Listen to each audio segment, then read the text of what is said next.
په یوه ځنګل کې یو سړی او یو لیوه وو. سړی د لرګیو راټولولو لپاره ځنګل ته تللی. مرغان چیغې وهلې او ځنګل ډېر ارام ښکاره کېده. ناڅاپه له شنو غرونو ورشاته یوه لیوه راووته. زړه یې تنګ شو، خو لیوه یې یوازې وکتل او ویې ویل: مه وېرېږه، خو زه وږی یم، خو تا نه خورم.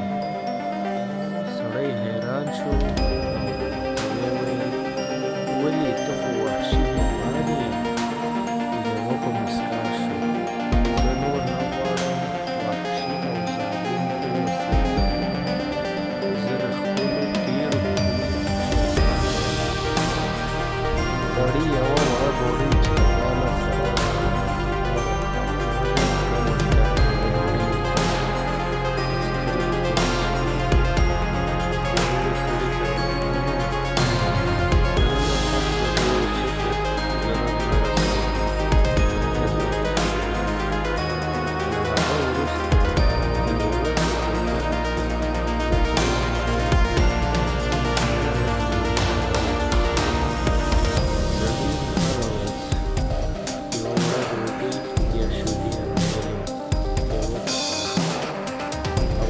Wow.